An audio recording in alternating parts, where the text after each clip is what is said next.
নমস্কার বন্ধুরা, লক্ষ্মী কুটিরের রান্নাঘরের পক্ষ থেকে সবাইকে অনেক অনেক স্বাগত জানাই। আমরা আজকে একটি রান্নার দ্বিতীয় ভিডিও রেসিপি নিয়েছি, সেটা হলো সজনে ফুল, সজনে ফুলের ভাজা। এই সজনে ফুলগুলোকে আমরা বেছে ধুয়ে জল ঝরিয়ে রেখেছি। এবার কড়াইতে কালো জিরে দিয়েছি, তেল গরম আগেই হয়ে গেছিলো।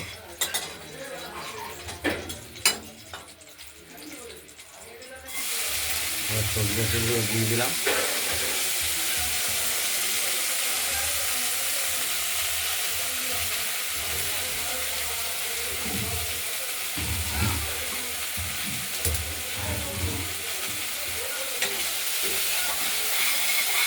সঙ্গে একটি কাঁচা লঙ্কাও দিয়েছি।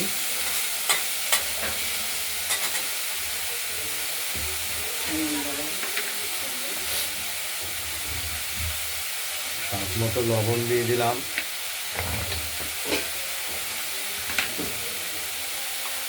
আর দেবো পরিমাণ মতো হলুদ, খুব সামান্যই হলুদটা দিলাম।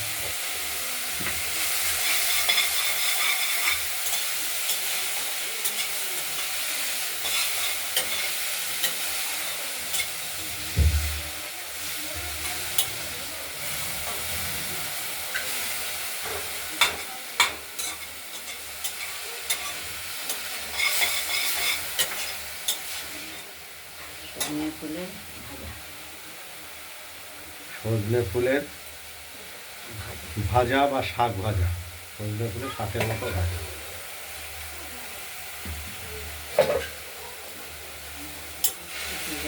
সজনে ফুল খাওয়া এই আবহাওয়া পরিবর্তনের সময় তো উপকারী শরীরের পক্ষে, তার জন্য সবাই কম বেশি খেয়ে থাকে, আমরাও খাচ্ছি। একটু জল দিয়ে দিলাম যাতে সেদ্ধ হয় শাকটি, ফুল ভাজাটি। এবার একটু স্বাদ মতো চিনি দিয়ে দিলাম।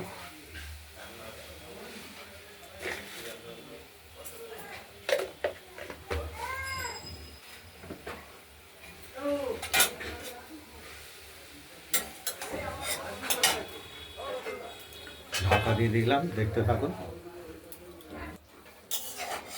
ঢাকা খুলে আমরা ফুলগুলোকে, সজনে ফুলগুলোকে একটু নাড়াচাড়া করে দিলাম।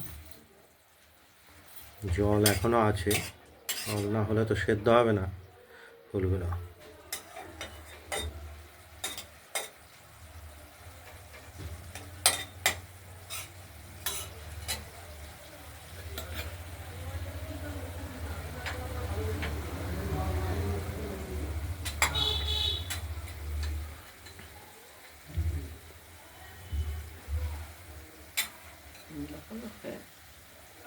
ফুলগুলো সেদ্ধ হয়েছে নাকি একবার দেখে নেব।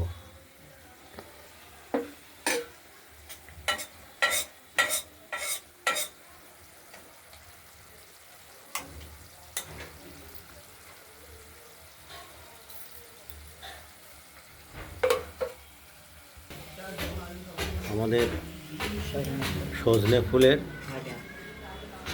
ফুলটা ভাজা হয়ে গেছে। আমরা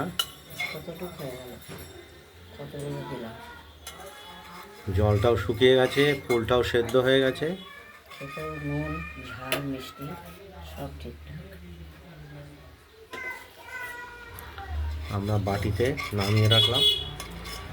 এটা 2-3 জনের পরিমাণ হবে এইরকমই শাক। পুরো রান্না করলে কম,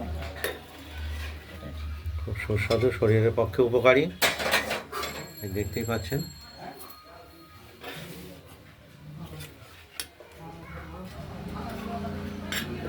সবই আমাদের কিনে খেতে হবে, আমাদের তো গাছপালা নেই, গ্রাম নয় আমাদের।